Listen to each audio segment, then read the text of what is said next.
따뜻한 감성, 차가운 이성, 정확한 분석이 함께합니다. 뜨거움과 따뜻함이 함께하는 시간, 신율의 출발 새 아침. 신율의 출발 새 아침 3부 순서 광고 듣고 시작합니다.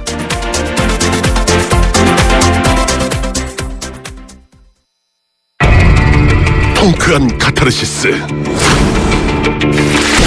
덴젤 워싱턴의 화끈한 액션, 무질서한 세상의 균형을 맞춘다. 정통 하드보일드 액션 더 이퀄라이저, 1월 29일 대개봉. 청소년 관람 불가.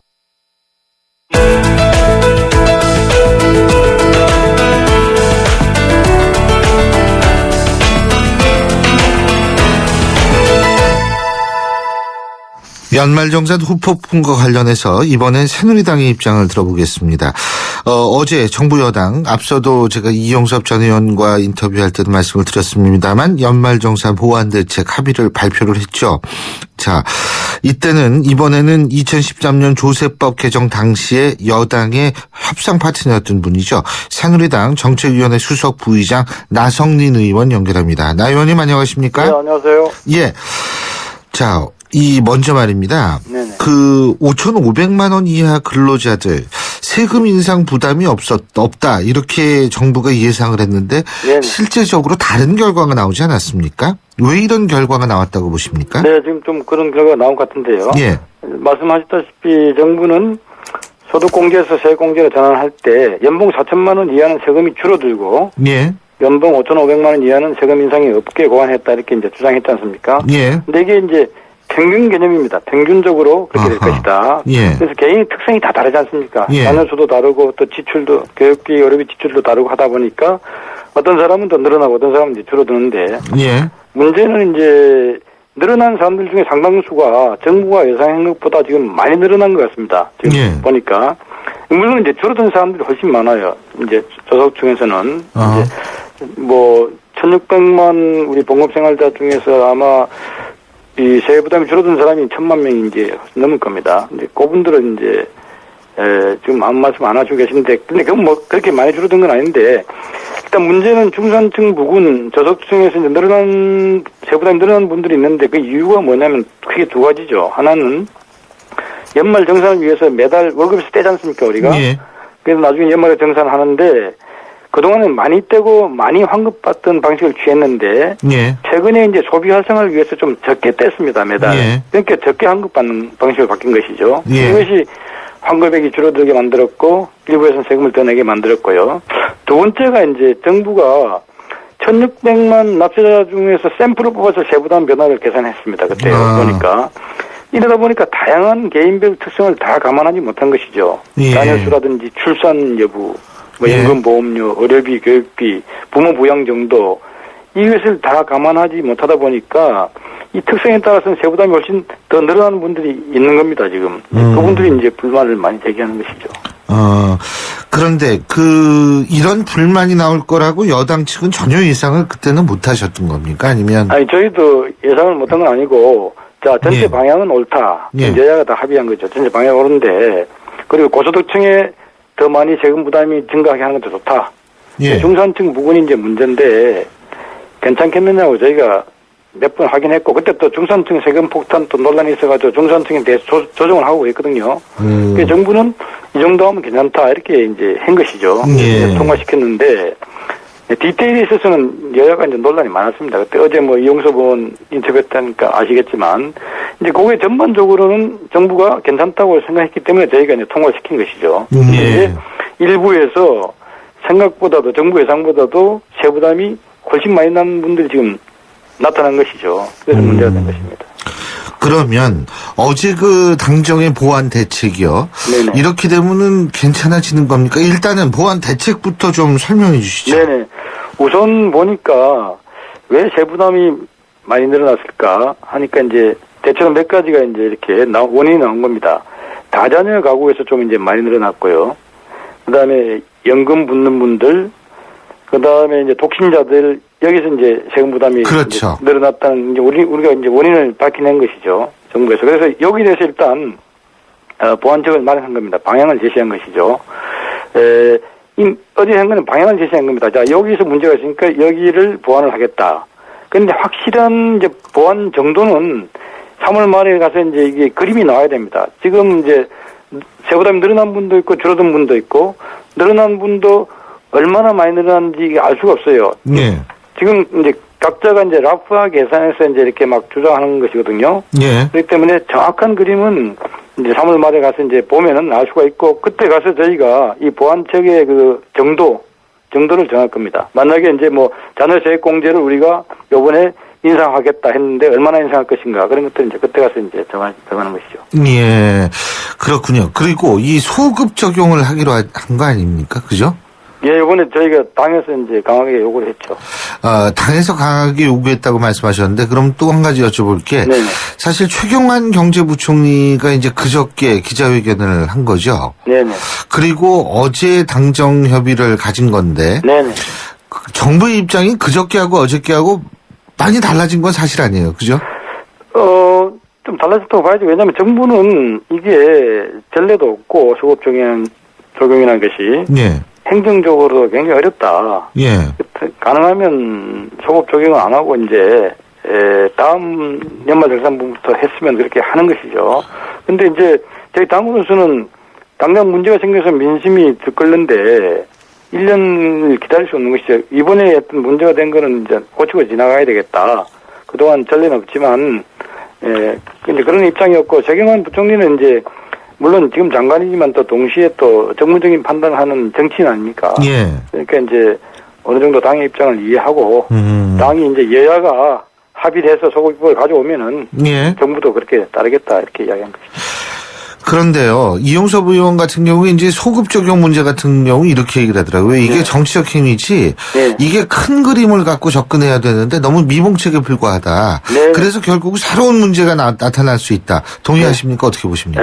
그 말씀도 전혀 틀린 말씀은 아니죠. 사실은 이런 게 소급 적용 같은 게 있으면 안 되고 없게 만들어야 되죠. 예. 근데 이제, 법으로도 이게 소급 적용은 못하게 돼 있습니다. 근데 납세자한테 피해를 주는 소급 적용은 분명히 못합니다. 근데 이제 납세자한테 이익을 주는 소급 적용은 할 수도 있다는 게 이제 법 정신의 해석입니다. 그래서 전례가 전혀 없지만 한 번 있긴 있었어요. 지난번 이제 세계 금융 위기 이후에 유류세 환급을 우리가 소급 적용해서 해준 적이 있거든요. 워낙 그때 어렵기 때문에 사정이. 예. 그래서 이번 경우도 이제 그에 준용해서 하는 것인데요. 예. 물론 이게 미봉책이죠. 미봉책이고 이런 일이 없어야 되는 겁니다. 예. 하여튼 이번에 워낙 지금 여론이 안 좋으니까. 여론이 안 좋으니까 예. 당으로서는 그냥 이걸 1년 이상 그냥 미룰 수는 없는 것이죠. 예. 일단 나타난 문제에 대해서 일단 해결책을 강구해야 되니까 예. 하는 것입니다.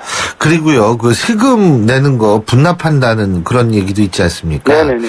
근데 제 생각입니다만 이게 차라리 한꺼번에 내는 게 이 여당이나 정부 입장에서 볼 때 불만을 한꺼번에 터뜨리게 하지 이게 결국 월급을 쓰는 거 아니에요. 그렇지 않습니까? 네, 이거를 그렇습니다. 계속 달달이 이걸 쪼개서 하면은 그 불만이 점점 커질 수 있는 것 아닌가 이런 생각도 들거든요. 근데 이제 요번에 우리가 공제를 다 조정하면 아마 분납할 필요가 없을 겁니다. 공제를 다 조정하게 되면은 이제 예. 공제를 조정 안 하게 되면 세금 부담이 갑자기 많이 늘어나니까 이제 분납을 해드리겠다는 것이거든요. 예. 그래서 공제를 하게 되면 그 필요가 없을 것이다. 그럼에도 불구하고 또 분납을 공제를 했는데도 좀 자기는 이게 큰 것 같다. 세 부담이. 그러면 예. 이제 분납을 할 수도 있는데 좀 전에 이제 우리 신 교수님 말씀하신 대로 맞죠. 근데 이게 이제 월급 통장으로 들어가기 때문에 많은 분들이 이제 지금은 굉장히 크게 느끼는데 나중에는 이제 좀 덜 느끼게 될 겁니다 아마. 그러면은 이게 만약 소급을 그리고 받게 된다면 6월에 받는 거죠? 6월에. 5월달에 이제 우리가 소득세 정산이 있습니다. 종합소득세죠, 예, 그때는? 그때 이제 다 해드리려 그럽니다. 그래서 그때 맞춰서 다 해드리려 그러고 만약에 그때 가서 이제 행정적 기술적으로 안 되면 6월까지는 늦어도 하게 될 겁니다. 예. 그리고 또 한 가지 야당에서는 세액공제 인상 요구하지 않습니까? 세액공제율 이제 그렇죠. 인상하는 거죠. 예. 왜냐하면 지금 세액공제율이 15%하고 12% 두 가지가 있습니다. 의료비 이제 교육비 같은 건 15%고 아까 연금 보험료 같은 건 12%거든요. 예. 근데 이것을 한 5% 포인트를 인상하자 하는데 저희는 그렇게 되면 세수감이 너무 큽니다. 의료비 같은 거 5%포인트 인상하면 1조 원의 세수감이 생기거든요. 그래서 이거는 좀 힘들고 지금 이제 우리가 문제점을 파악했으니까 타겟팅 해가지고 그렇게 하면은 해결될 것이다. 물론 이제 연금보험료에 대해서는 이제 다른 세액공제율 15%보다 낮은 12%를 하고 있는데 이것은 조금 조정할 수 있다. 지금 이렇게 여지를 남겨두었죠, 이번에. 예. 그리고요, 지금 이제 또 한 가지 야권에서 나오는 얘기가 이 근본적인 세법, 소득세법 개정이 필요하다. 네네. 다시 말해서 고소득 전문직이나 기업의 법인세는 그대로 놔두고 이 유리지갑이라고 얘기하는 이 월급쟁이들 세금 인상만 신경을 쓴다. 이거 불만이다 말이에요. 예. 어떻게 보십니까? 근데 이제 소득세법 개정은 저도 발의를 많이 하고 했는데 굉장히 어려워요. 이게 이제 항상 손해보는 사람이 생기기 때문에 예. 저도 우리 소득세법이 지금 누더기로 되어 있다는 거 다 압니다. 저도 학자 출신이기 때문에. 예, 그러시죠. 근데 이걸 몇 번이나 제가 이제 전체 그림을 그려가지고 개정안을 냈는데 분명히 또 손해보는 계층이 생기는 겁니다. 그래서 굉장히 어렵고요. 근데 이제 야권이 주장하는 이야기가 지금 팩트가 맞진 않아요. 왜냐하면 지금 그 소득세는 있지 않습니까? 예. 부자 증세를 계속 해왔습니다. 이명박 정부 말부터. 그래서 고소득 전문직은 지금 굉장히 그 세금이 증가했어요. 어떻게 되냐면 최고 세율 인상을 했어요. 35%, 38%로. 예. 그 과표도 옛날에 3억 이상이면 했는데 1억 5천원 낮췄고요. 예. 그래서 여기서 굉장히 이제 세금 인상이 있는 것이고, 그다음에 소득 공제를 옛날에는 무한정을 해줬는데 이제는 3천만 원 이상 안 해줍니다. 그리고 금융소득 종합과세 기준도 옛날에 4천만 원인데 2천만 원 낮췄거든요. 예. 그리고 이번에 소득공제를 세액공제로 바꾸면은 고소득층은 세금이 무지무지 늘어나는 거예요. 근데 이분들은 지금 그냥 아무 말도 안 하고 그냥 조용히 수용하고 있는데 이렇게 계속 부자 증세를 해갖고 고소득 전문직은 또 세무조사를 굉장히 많이 합니다. 몇 년 전부터. 그래서 이 소득세에서는 부자 증세를 계속 해왔다는 말씀 드리고요. 중산층 이하는 지금 여러 가지로 저희가 배려를 하고 있습니다. 근로장려세제도 확대하고 있고, 또 자녀장려세제도 신설하고, 월세소득 공제도 하고요. 비과세 감면을 축소하는데 중상서민층은 안 합니다. 대기업, 고소득층만 하고요. 그래서 이렇게 배려하고 있다는 말씀드리고요.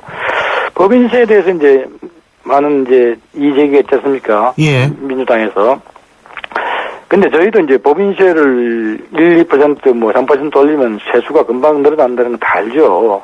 근데 왜 그렇게 안 하느냐? 그 사람들 봐주기 위해서 그러느냐? 그건 절대 아니고요. 이게 이제 기업의 투자 심리를 위축해가지고 지금 안 그래도 투자를 안 하고 있는데 이걸 더 위축하면은 이게 이제 경제 침체를 가져와서 일자리가 줄어든다는 것이죠. 지금 예. 그 일자리는 법인들이 기업들이 만들어야 되는데 지금 우리 기업들이 지금 다 지금 어렵지 않습니까? 예. 이런 상황에서 세금까지 또 올린다 하면 이것은 경제의 직격탄이 되는 것이죠. 그래서 그걸 우려해서 지금 저희가 함부로 못하고 있는 것이죠. 어떻게 연말정산에 관련한 얘기는 앞으로도 계속 하실 겁니까? 저희는 일단 그 보완책을 저희가 이제 제시했지 않습니까? 예. 제가 볼 때는 이제 상당히 이제 그 모든 걸 파악해서 제시했다고 생각하고요. 물론 이제 저희가 간과한 것도 있을 수가 있는데 예. 일단 3월 말에 모든 그림이 나올 때까지는 일단 좀 우리 언론이나 국민들도 좀 기다려 주시면 참 고맙겠습니다. 일단 그 문제점을 파악했고 보완책을 제시했거든요. 예. 근데 확실한 그림은 3월 말쯤 돼야지 나옵니다. 얼마나 많은 사람들이 세부담이 늘었고 얼마나 많은 사람 세부담이 줄었고 늘어나는 사람 분들은 얼마나 많이 늘어나는가를 지금 봐야 됩니다. 지금 여러 가지를 이제 막 대강 계산해서 막 내가 200만 원 늘었다 하니까 옆에서 또 200만 원 늘었다 막 이렇게 하거든요. 예. 근데 사실 4천만 원 연봉 5천만 원에서는 200만 원 늘 수가 없어요. 그렇기 때문에 그거를 이제 우리가 정확하게 계산하고 나서 그다음에 이제 요번에 보완책에 이제 구체적인 내용을 정할 테니까 조금만 좀 기다려주시면 좋지 않겠나 저는 그렇게 생각합니다. 예, 잘 알겠습니다. 오늘 말씀 잘 들었습니다. 네, 고맙습니다. 감사합니다. 예, 지금까지 새누리당 정책위 수석 부의장이시죠. 나성린 의원이었습니다.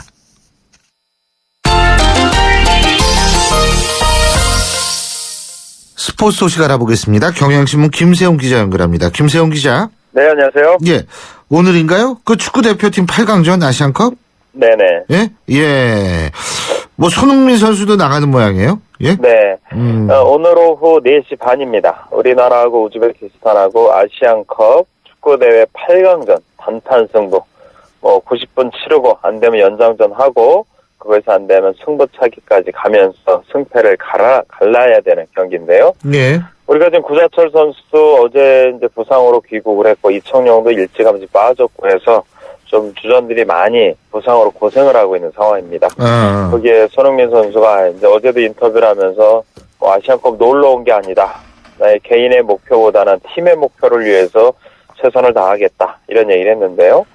손흥민이 레버쿠젠에서는 좋은 활약을 했지만 이번에 대표팀에 소집돼서는 감기 몸살도 있고 하면서 컨디션이 좀 떨어지고 얼굴이 좀 많이 헬쑥해졌습니다. 이번에 어쨌든 8강전에 꼭 이겨야 되는 경기니까요. 출전하게 되는데요. 우리 대표팀이 그동안 우즈베키스탄하고 11번 싸워 3번 패하고 나머지는 한 번도 지지 않을 정도로 좋은 성적을 해왔고 한데 조심해야 될 거는 우즈베키스탄에 우리나라에서 뛰던 우즈베키스탄 선수들입니다. 예. 아마 제파로프라는 선수도 있고요. 가파체라는 선수도 있는데 제파로프는 우리 축구 팬들 아마 이름은 들어보셨을 겁니다. 이전에 성남, 서울 이런 데서 우리나라에서 오랫동안 뛰었던 선수고요. 가파체는 인천 유나이티드에서 활약을 했습니다. 이 선수들이 지금 30대인데 조별리그에서 한 경기 쉬면서 체력도 좀 보충을 했고요.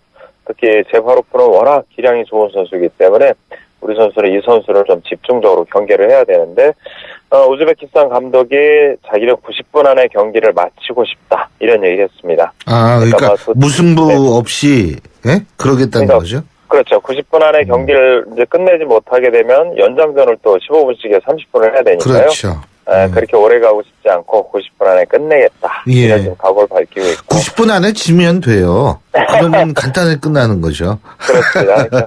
예. 우리가 어제도 말씀드린 것처럼 우즈벡을 늪으로 한국을 4강으로라는 표 응원 문구를 정했다고 하는데요. 이거 4시 반부터 열리는 경기에서 이제 그 결과가 나오죠. 예.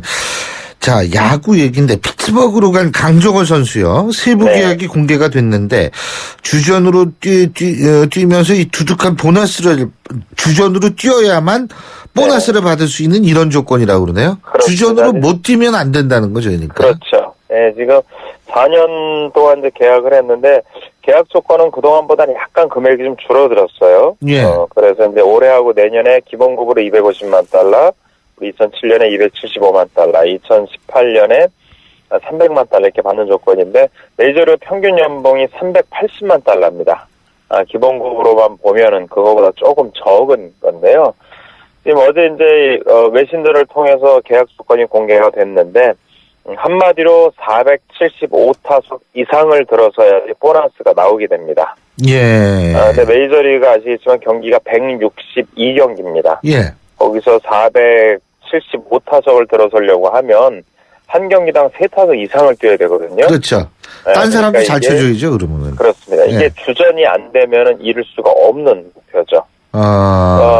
피츠버그에 지금 강정호 선수가 유격수는 아마 백업이 될 것 같고요. 예. 상황에 따라서 2루수나 3루수 뛸 수 있을 것 같은데 피츠버그 내야진이 워낙 좋습니다. 강정호 입장에서는 주전으로 뛰어야만 보너스를 받을 수가 있게 되니까요. 어느 때보다 주전 경쟁에 치열하게 나서야 될 것 같습니다. 예. 그리고 이거 많은 분들이 궁금해 하시는데, 지난번에 왜 그 말씀 하셨잖아요. 타이거 우즈가 그 애인 그 스키 선수 시상식에 갔다가 카메라 기자가 이 카메라 막 찍는 순간에 확 돌리는 바람에 카메라에 얼굴 맞아서 이빨 부러졌다. 근데 그게 카메라에 맞아서 부러진 게 아니라는 얘기도 있는 모양이에요. 이게 지금 언론 제목은 이런 제목이 나오죠. 타이거 우즈 이제 별명이 호랑이니까 호랑이 이빨을 빠졌는데 이게 지금 진실 게임을 하고 있는 것 같다. 이런 표현도 쓰는데요. 우즈의 얘기는 우즈 측 에이전트 얘기는 똑같습니다. 시상식에 갔다. 근데 카메라에 이빨이 맞아서 이빨이 부러졌다. 이런 얘기를 하고 있는데요.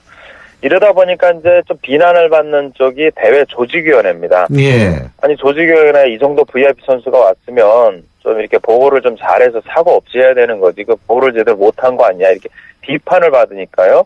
조직위원회가 어제 이제 몇몇 사람들이 있는 인터뷰를 이제 했는데 전혀 그런 일 없다. 우즈가 처음 와서 멀리 떨어져 있고 싶다고 해서 떨어뜨려 놨고 기자들도 접근하지 못하게 했고 우즈가 원하는 대로 해줬다. 자기가 알기에는 우주가 이빨 부러진 게 카메라 때문은 아니다. 이런 얘기를 하고 있어요. 아, 더 궁금해지네. 왜 그렇죠, 그러면은? 그러니까 이제 이유는 뭐 우주만 알고 있겠죠. 근데 이제 이전에 우주가 이전 부인하고 뭐 부적절한 관계 좀 문제가 있어요. 이전 부인이 던진 휴대전화 이빨이 부러진 적이 한 번 있어요. 그랬던 거 아니냐?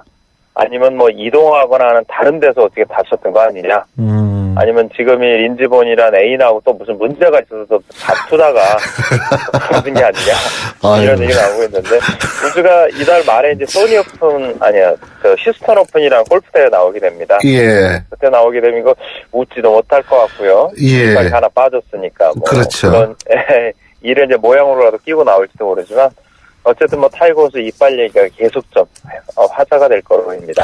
진짜 궁금해지네요. 예.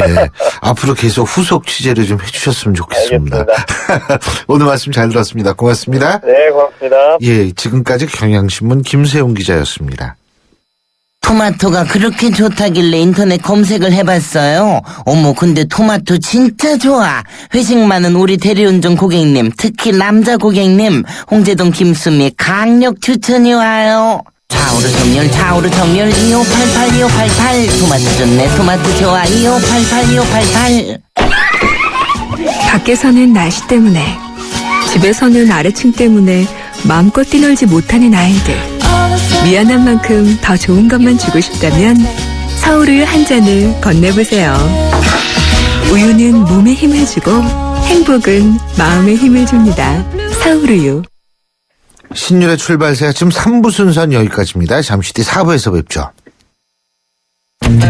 요즘 유행하는 유태인 학습법에 하브루타라는 말이 있습니다. 두 사람이 짝을 이뤄 학습하는 옛 유태인 학습 방식인데요. 서로 짝을 지어 대화하고 토론하는 방식으로 어려운 것들을 하나하나 해결해 나가는 거죠. 그렇습니다. 어떠한 어려움도 함께하면 충분히 극복해 나갈 수 있다는 믿음이죠. 올해는 우리 이웃들의 무거운 짐들 우리가 조금씩 함께 나눠들면 어떨까요? 대한민국 모든 이들의 얼굴에서 미소가 지워지지 않도록 2015 YTN 라디오 연중기획 함께 들어요 대한민국. 올 한 해 동안 청취자 여러분과 함께 들고 함께 귀 기울이겠습니다.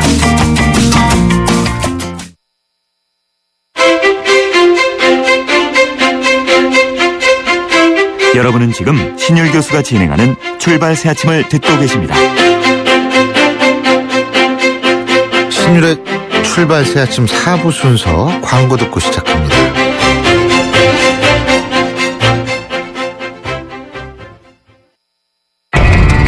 통크한 카타르시스, 덴젤 워싱턴의 화끈한 액션, 무질서한 세상의 균형을 맞춘다. 정통 하드보일드 액션 더 이퀄라이저 1월 29일 대개봉. 청소년 관람 불가. 얇아지고 빠지고 가르마가 넓어지는 여성 탈모. 여성 전용 탈모 치료제 엘크라넬로 해결하세요. 엘크라넬의 알파트라디올 성분이 여성 탈모의 주 원인의 생성을 억제해 풍성하고 건강하게 끈적임 없이 하루 한 번. 여성 탈모 치료엔 엘크라넬 약국에 있습니다. 쉐보레 고객님, 2015년 새해 복 많이 받으시고 2015년 한 해 자동차 보험료도 꼭 받아가세요. 지금 쉐보레를 구입하시면 최대 200만 원까지 1년치 보험료를 지원해드립니다. 일부 차종 제외, 전시장 및 홈페이지 참조 1월 31일까지. Chevrolet, find new roads. 당신의 내일을 위해 앞서 봄. 밴드, 연기. 다음은 또 뭘까? 어떻게 하면 힘이 될 수 있을까? 한 발 앞서 준비해 봄. 그랬더니 봄봄봄봄 봄이 왔어요. 당신의 봄 삼성화재. 대한민국을 고발합니다. 대한민국을 고발합니다. 오늘 고발 이슈 여러분 뭐라고 생각하십니까? 지금 세간에 가장 뜨거운 관심을 받고 있는 어린이집 문제를 낱낱이 파헤쳐 보겠습니다. 지금 이 자리에는 참여연대 안진걸 사무처장 그리고 참여연대 복지노동팀장을 맡고 계시죠. 김남희 변호사 두 분 나와 계십니다. 안녕하십니까? 네, 안녕하세요. 예. 오시느라고 수고하셨어요. 예, 이 아침에 일찍 나온다는 게 쉬운 일이 아니에요. 교수님은 새벽에 나오시잖아요. 예, 그런 거 보면 제가 생각해도 대견합니다. 예. 와. 농담이고요. 박수. 자, 김남희 변호사님은 지난번에도 한번 모셨었죠? 세모녀법이요? 네네. 그죠? 저 근데 그때 결혼을 안 하신 줄 알았더니 결혼도 하셨고, 아기도 있으세요? 네, 아이가 둘입니다. 아이고, 둘이시구나. 그러면은 지금 유치원? 어린이집? 네네. 한 명은 유치원에, 한 명은 어린이집에 다니고 있어요. 아, 그렇군요. 그럼 남달릴 것 같아요. 이 문제. 예. 어떻게 보셨어요? 네, 저도 기사를 읽고는 사실 방송을 볼 자신이 없더라고요. 그래서 자꾸 이제 보지 않으려고 했는데 방송에서 계속 방영을 하니까 어쩔 수 없이 보게 됐고 참 마음이 아팠습니다. 아유, 진짜. 안 예. 처장님은 지금 조금 크죠? 예, 이제 10살인데요. 그죠. 저도, 그래서 그 동영상 볼 때마다 부모들이 그러는 겁니다. 그래서 국공립 어린이집으로 보내야 된다고 이제 막 생각하는 거예요. 왜냐하면, 근데 국공립 어린이집 저도 1년 반 넘게 대기해서 겨우 들어갔거든요. 지금 아마 청취자들께서도 아마 다 이제 애기 있는 집은 뭐 벌써 몇 년 기다리고 있다는 분들도 있으실 거예요. 그렇게 국공립 어린이집 보내기 어렵고 지금 대한민국이 정말 애 키우기 어려운 게 애가 3학년이 되면 많은 초등학교에서 돌봄교실 그 자격을 안 줍니다. 일단 1, 2학년만 돌봄교실에 둬요. 그래서 방학만 하면 나이가 나는 거냐 맞벌이 부부들은 이제 둘 중에 한 명이 휴가를 쓰거나. 처장님도 맞벌이세요? 예, 지금 맞벌이니까요. 저기 애기 엄마는 아름다운 가게라는 또 그런 NGO를 다니는데 맞벌이니까 그 아이를 혼자 둘 수가 없잖아요. 예. 또 여자아이니까 더 불안하고 밥도 챙겨줘야 되고.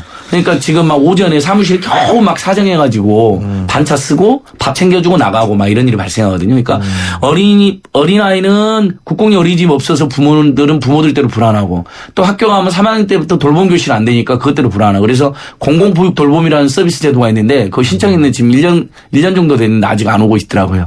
네, 이런 상황입니다. 그렇군요.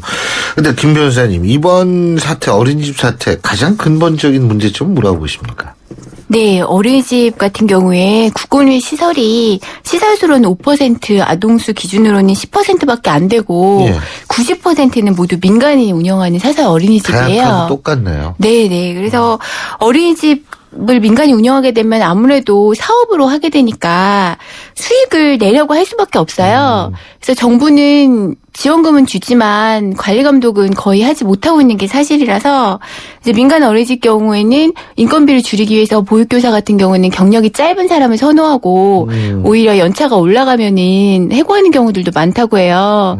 그래서 민간 어린이집에 교사들의 평균 근무 연수가 1년 6개월 정도밖에 안 되고요. 그래서 경험 있는 교사들이 드물어서 보육의 질이 떨어지는 주된 원인 중에 하나가 되고 있습니다. 그게요, 지금 월급 보면은 연차가 많이 됐던 연차가 조금 됐든 간에 상당히 박봉이시더라고요. 그러니까 연차가 좀 되신 분도, 한 50만 원? 예. 그 안팎이고, 연차가 안 되거나, 이 파트타임으로 일하시는 분은 50만 원에서 80만 원 사이라고. 그러니까 평균적으로 뭐 120, 130만 원밖에 안 된다고 하니까 우리 아이를 가장 사랑스럽게 봐줘야 될 선생님이 그분이 그렇게 고통을 받으시니 그렇죠. 아이들 사랑스럽게 뭐 애가 막 1인당 20 몇 명 그러면 아이가 사랑스러운 게 아니라 일로 보여질 거 아닙니까? 그렇죠. 그것이 저는 근본적 문제 중에 하나인 것 같아요. 예. 그리고 또 한 가지의 문제점이라는 것이 이제 이 보육교사 자격증을 따는 문제 아니겠습니까? 네네. 그 보육교사들 자격 따는 방법이 다양한데요. 최근 통계를 보면 보육교사 중에서 학점 운행제나 사이버대 출신이 절반이 넘는다고 해요. 그래서 아무래도 온라인 강의만을 통해서 보육교사 자격증을 취득하다 보니까 보육기간도 짧고 교육기간도 짧고 실습도 부족한 상태에서 바로 보육교사에 시작하는 경우가 많습니다. 그런데 방금 말씀하신 것처럼 어린이집 교사들 월급이 100만 원대 초반이고 하루에 10시간씩 업무를 하는 그런 열악한 환경이라서 그 정도 월급의 사명감을 가지고 일하기도 어렵기 때문에 글쎄요. 자격증 소지자는 100만 명이 넘지만 그중에서 실제로 일하시는 분들은 한 4분의 1 정도도 안 돼요. 그래서 그 자격증은 넘쳐나고 준비되지 않은 교사들은 많은데 이제 박봉을 주고 경험 없는 교사들을 쉽게 채용하는 것을 선호하는 것이 현실입니다. 그게 이제 참 좀 안타깝죠. 그리고 물론 사이버 대학이 제대로 된 교육을 못한다는 얘기는 절대로 아닙니다. 네, 그런데 그럼요. 이제 아무래도 여러 가지 시스템 문제라든지 이런 문제를 보완할 것은 보완해야 된다. 우리가 이런 얘기인데, 그죠? 그러니까 뭐 저도 사이버 대학에서 강의도 해보았는데요. 예. 아주 열정적이시고 열심히 하시거든요. 또 그럼요. 상황이 안 좋아서 또 그렇게 하신 분들도 있고. 근데 제가 이제 그걸 폄훼하는 게 아니라 절대. 다만 객관적으로 예를 들면 초중등고등학교 교사들을 보면 우리가 사회적으로 존경도 받고 급여도 그 동시대 노동자들의 평균 임금보다 조금 더 받는 경우들이 대부분이시거든요. 조금 더 받겠죠. 예. 아무래도 이제 근속도 보장되어 있고 그래서 안정되어 계시잖아요. 그런 걸 보장하는 것은 아이들 가르치는 아주 고귀한 업무시기 때문에 그러잖아요. 근데 사실 생각해보면 초중등 고등학교 선생님 못지않게 또는 그보다 더 중요하게 어린아이 말 못하고 힘드니까 더 사랑으로 가르쳐줘야 되잖아요. 근데 정반대로 처우가 너무 열악하고 거기에 대해서 정부의 지원이 너무 부족한 건 저는 큰 문제라고 생각합니다. 사실 지금 말씀하셨지만은 이게 보육과 교육을 우리나라 구분을 하잖아요. 네. 그렇기 때문에 보육이라는 거는 보건복지부, 교육이라는 건 교육부. 그래서 유치원은 교육부, 어린이집은 그러니까 보육, 그 이전 단계니까 보건복지부. 그렇다면 우리가 보육도 교육으로 바라봐야 되나요? 어떻게 해야 되죠? 네. 어린 아이들 같은 경우에는 꼭 교육적인 관점에서 볼 만한 문제는 아니지만요. 그러니까 교육도 딱 교육과 보육이 양분되는 건 아니거든요. 예를 들면 초등학교 들어가도 아이들이 돌봄이 필요한 거잖아요. 그래서 초등학교 들어가도 가르치기만 하면 되는 게 아니라 적어도 초등학교 저학년까지는 충분히 보살피고 만약 부모가 맞벌이거나 이럴 경우에는 그 국가에서 이를 이제 아이들이 마음 놓고 지낼 수 있도록 이렇게 돌봐주는 시스템이 필요한데 우리나라 같은 경우에는 이게 유기적으로 결합한 게 아니라 그 0세부터 그곳에까지 어린이집은 이제 그 보건복지부가 단순히 이제 돌봄이라는 관점에서만 좀 바라보고 이제 유치원 같은 경우에는 아예 교육이라는 관점에서만 바라보는데 이게 사실 분리되는 건 어려운 거죠. 그래서 일정 연령 이하의 아이들은 다 어느 정도의 교육과 또 돌봄이 동시에 잘 이루어지는 것이 필요하다고 생각합니다.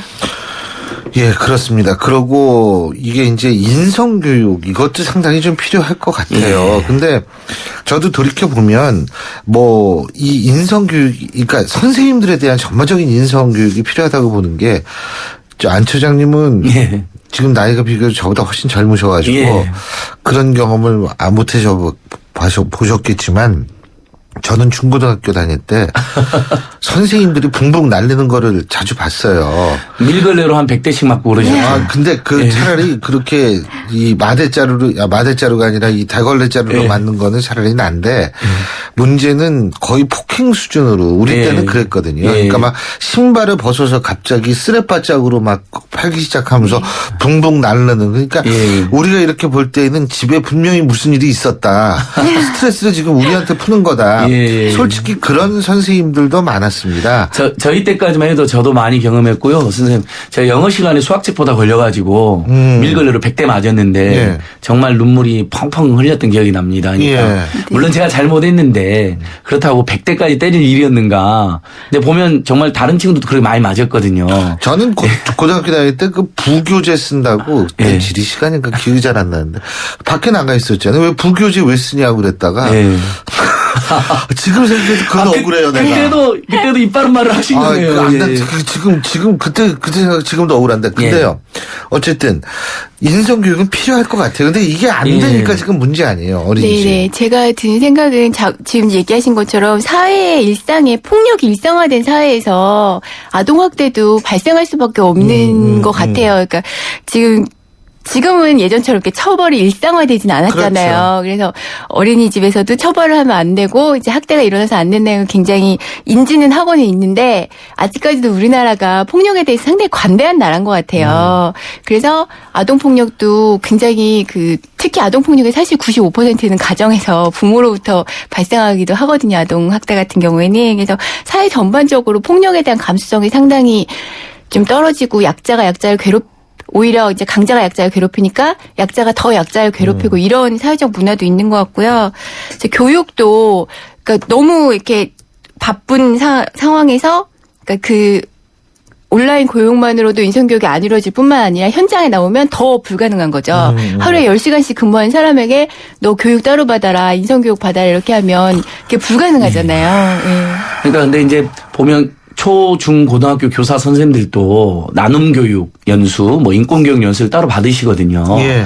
물론 이제 선생님들이 좀 사정이 더 나아서 그럴 수도 있겠지만, 그러니까 방금 김남희 변호사님 말씀처럼 업무 외에 그 교육을 받아라 하면 못 받으세요. 그분들은 스트레스가 되죠. 더더욱이나 그렇죠. 10시간, 11시간, 12시간 그렇죠. 일하니까. 그러니까 업무 시간 중에 요즘 보면 직장에서 남녀고용 평등법에 성희롱 교육 업무 시간 중에 받게 되어 있거든요. 의무적으로. 안 받으면 고용주가 과태료도 물어야 되고. 그래서 그런 것처럼 우리 그 어린이집 유치원 선생님들도 처우도 개선해줘야 되지만 사실 인권이라는 것은 굉장히 그 마음속의 감성도 중요하지만 교육을 통해서도 어떤 것들이 과연 문제가 되는지 끊임없이 이렇게 환기하고 깨닫는 것도 필요합니다. 그러니까 맞습니다. 업무 시간 내에 그분들이 의무적으로 예. 그런 부분을 접할 수 있고 차분하게 한번 생각해 볼 수 있는 끊임없이 환기할 수 있는 그런 시스템적 지원도 필요한 것 같습니다. 그렇죠. 지금 김 변호사님이 폭력 말씀하셨는데 사회적 분위기. 저희 나이 또래 정도 되면은요, 초중고등학교 때 선생님이 분보고 날로무서 때립니다. 엄청 두들겨 맞아요. 그리고 대학을 딱 들어갑니다. 대학 들어가서 우리 때는 시위가 많았거든요. 예. 그러니까 또 두들겨 맞아요, 경찰한테. 그러다가 이게 어떻게든 뭐 강제 징집도 하고 뭐 군대를 가잖아요. 군대에서 또 두들겨 맞습니다. 그러니까 결국은 뭐냐면 지금도 고등학교 동창들 이렇게 만나면 맞은 얘기밖에 안 해요. 예. 너 그때 뭐 하다가 어떻게 맞았지? 그 얘기밖에 아니. 예. 그러니까 굉장히 전 우리 세대가 불행하다는 것이 뭐냐면 폭력에 대한 추억 말고 다른 추억이 제대로 없다는 거예요. 폭력이 추억으로 간직될 수 있는 사회, 이건 비극적인 사회입니다. 그러니까요. 예? 그런데 이 비극적인 사회 속에서 분위기, 그러니까 우리가 기성세대니까 결국은 폭력에 무감각하게 또 만드는 거 아니냐. 기성세대도 반성할 부분이 많아요. 예, 맞습니다. 선생님. 저도 저희들도 많이 그렇게 이야기하는데 사실 이렇게 추억 속에서부터 예. 사랑과 인권의 추억, 사랑과 우정의 추억이 넘쳐나는 그런 아이 때부터 그럼 그게 사회적으로 그게 발현될 수밖에 없잖아요. 그렇죠. 근데 어렸을 때 또 맞고 자란 사람들이 나중에 또 폭력도 행사한다고 그러거든요. 그러니까 이게 폭력의 악순환인 사회인 거죠. 그러니까 요거 정말 이 골이 끊어야 됩니다. 우리가 예. 좀 모자랐어요. 제가 볼 땐 고등학교 때 선생님이 막 엄청 야구바 따로 패고 막 이랬을 예. 때 못 걸어가니까 택시값 줘요. 그럼 또 택시값 받았다고 좋아해가지고 그걸로 딴 거 하고. 참 우리가 좀 예. 모자른 세대인 것 같아요. 예. 근데요, 또 한 가지 CCTV 문제인데 어떻게 보세요, 김 변호사님? CCTV 설치하면 좀 나아질까요? 네, 사실 이번 아동학대 사건도 CCTV 앞에서 일어난 일이잖아요. 그래서 CCTV가 지금 좀 설치는 돼 있지만 그게 아동학대를 막는 근본적인 해결책이 되기는 어려운 것 같고요. 그리고 아까 말씀드렸듯이 사실 아동학대의 90%는 되게 그 밖에 보이지 않는 밀폐된 공간에서 부모나 주 양육자에 의해서 발생하는데 아동학대 막기 위해서 온 집에 CCTV를 설치할 수 없는 것처럼 예. 그러니까 너무 이제 아동학대의 근본적인 원인에 대해서 얘기하지 않고 CCTV를 설치하면 모든 것이 해결될 것처럼 몰아가는 것은 좀 문제가 있다고 생각합니다. 또 교사들 같은 경우에 끊임없이 자기의 일하는 모습이 감시될 뿐만 아니라 아이들 같은 경우에도 그 아이들 사이에 그 생활하다 보면 좀 이렇게 서로 뭐 부딪히거나 충돌이 있고 또 특이한 행동을 하는 아이들도 있고 이런 것들이 이제 모든 부모에게 생중계가 된다면 이건 아동인권적 측면에서도 조금 문제가 될 수 있을 것 같아요. 질문이요. 그런데 만약 그래서 CCTV가 없다 그러면 이번 문제 같은 게 밝혀질 수 있을까요? 네, 사실 이제 그 외국 사례 같은 경우를 보면 CCTV 설치하기보다는 이제 그 보육 공간을 좀 충분히 부모들이 언제든지 와서 볼 수 있도록 그러니까 그 반개방 형태로 운영한 경우가 많고요. 또 이제 교사들 같은 경우에도 그 뭔가 문제가 발생하거나 그런 것들은 굉장히 그 같이 근무하는 사람들끼리는 충분히 쉽게 아이들의 변화나 이런 거 알아볼 수 있거든요. 그래서 그런 경우에 그런 걸 문제 제기할 수 있는 시스템이 잘 갖춰져 있는데 그런 것들을 우선 고민해보는 게 필요하지 않을까. 우리나라 같은 경우에는 지금 해당 어린이집도 이 다른 선생님이 맞은 거를 알았음에도 불구하고 하지 못했던 게 이 폭력 가해 교사가 주임 선생님이라고 그래서 원장 바로 밑에 위치이기 때문에 그래서 더군다나 못하고 또 하나는 우리나라는 독립의식이라는 게 있거든요. 아무리 내가 저놈을 싫어한다 하더라도 쉽게 동료이기 때문에 쉽게 신고를 못해요. 우리나라 문화에서는. 네네. 사실상 그 지금은 신고가 어려운 게요. 그 말씀하신 것처럼 이제 원장이 교사의 뭐 해고라든지 이런 거 다 자기 마음대로 할 수 있는 그런 상황이기 때문에 문제가 있어도 원에 문제를 끼칠까봐 얘기를 못 해요. 혹시 이제 신고를 하게 되면 이제 뭐 교사들 그렇죠. 원장들끼리 이걸 공유하고 이 사람 재취업을 아예 못하게 막는다든지 이렇기 때문에 그래서 저희가 생각하는 것은 이제 교사 원장을 이제 직속 관계로 두는 게 아니라 교사들을 국가가 직접 교육하고 또 교사의 신문보장? 네, 임명권이라든지 해고에 대한 권한을 그러니까 지자체가 어느 정도 좀 통제를 할 수 있는 그런 방식으로 하면 그리고 그 내부 고발자 같은 경우에는 좀 추가적으로 그 신분 보장을 하고 좋은 그러니까 그러면은 시킬 수 결국은 있는 그런 임용고시를 봐야죠. 그 임용고시 그러니까 저희가 생각하는 것은 이제 그 국가에서 이제 그 공단 같은 것을 만들어서 근데요, 네네. 말씀 중에 죄송한데 네네. 솔직한 얘기로 그거 굉장히 요원합니다. 지금 솔직한 얘기로 사립 초중고등학교 사립대학교 보세요. 네네. 이게요 주인 있는 대학교 주인 있는 학교라는 거는 사실 그 주인들이 뭐냐면 고용원이라고 생각해요. 그렇죠. 선생이나 네네. 교수들을. 네네. 그리고 선생이나 교수들도 또 거기에서 심지어 제가 어떤 학교인지 밝힐 수는 없습니다만 저희 학교는 아닙니다. 이사장이 뭐 미국 어디 간다 그러면 뭐 몇몇 교수들은 가서 짐까지 챙겨준대요. 예, 근데 지금 그 얘기, 그렇죠. 예, 그 맞습니다. 굉장히 큰 대학이에요. 예. 네네. 내가 그 얘기를 딱 듣고 나가지고 이거 당신들이 교수야? 제가 이제 그런 얘기를 하고 싶었는데 네네. 중요한 것은 뭐냐면 그거는 사회 전반적으로 고쳐져야 될 문제 시간이 되게 걸려요. 그때까지 맞아요. 어떻게 하냐는 거죠. 네네. 맞는 그러니까 그래서 말씀이에요. 네. 맞습니다, 교수님. 청취자들도 저희도 그래서 지금 이 사회적 분위기상 사실 CCTV를 우리 부모님들 충격과 분노, 걱정이 너무 커가지고 그렇죠. CCTV를 아마 설치하는 분위기로 갈 거예요. 의무화는 물론 그것도 어린이집에서 막 반다고 그랬었는데 안 차장님 예. 말씀 중에 죄송한데 예. CCTV 말고 예. 이 실시간으로 보는 인터넷 TV 같은 게 있어요. IPTV라고 김무성 대표는 IPTV라고 표현을 했는데 그건 제가 충분히 이해를 하는데 실제로 그런 게 있거든요. 예, 알고 있습니다. 그것도 좀 시스템으로도 막 팔기도 하고 그러던데. 저도 그러니까 지금 저희는 이제 강아지 때문에 그런 그러는데. 분위기를 인정을 하지만 그것만으로는 어차피 방금 이번 사건도 시스템이 있는데 그 앞에서 벌어졌잖아요. 그러니까 결국 사후 대책일 가능성이 높기 때문에 사전적인 대책으로서 국공립 어린이집으로의 대폭 전환이나 확대, 평상시부터의 지원도 잘해주고 관리 감독도 아주 하고 특히 어린이집 그 부모님들이라든지 이런 아이와 관련된 사람들에게 아주 전면적으로 개방되고 이렇게 투명하게 이렇게 소통되는 이런 여러 가지 장치가 복합적으로 돼야 된다는 이야기를 저희는 주로 드리는 거예요. CCTV 설치만으로는 안 된다. 물론 우리 부모님들의 걱정과 분노와 우려 때문에 당분간은 그렇게 가겠지만 그것도 나중에 막 맞은 거 이렇게 시스템 보면 뭐 하는 거죠. 아예 폭형 자체가 없는 그런 분위기를 만들자는 겁니다. 저희는. 물론 예, 이제 예. 그거는 장기적으로 우리 문화도 바꿔야 되고 예. 우리 사회에 잘못된 이 교육이 있잖아요. 교육 가지고 돈벌이 하겠다는 아직도 사학재단들이 많고 예. 그 어린이집도 마찬가지 이런 거를 근본적으로 다 고친 다음에 이제 우리가 사실 그래야 되는데 제가 잠깐만 문자 소개해 드릴게요. 7401님 보육교사들 월급만 올려준다고 문제 해결되지 않아요. 인터넷으로 자격증 따는 제도가 문제입니다. 1425님 아이 폭행 영상을 언론에서 그만 보여줬으면 좋겠어요. 무자비하고 무서운 상황 계속 연속적으로 보니 힘듭니다. 예. 이런 얘기 하시는 분이 한두 분은 아닙니다. 예. 6642님 자녀 넷을 정부 도움 없이 근거절약하면서 잘 키웠는데 요즘 젊은 층들은 본인 자녀들을 키우는 것을 왜 정부 탓만 하나요? 예, 1058님 맞벌이도 아닌데 어린이집에 무조건 보내는 것도 막아야 합니다. 그만큼 정부가 눈먼 보조금을 만들어서 그런 겁니다. 2284님 제 처는 어린이집에서 식사를 준비해 주는 사람입니다.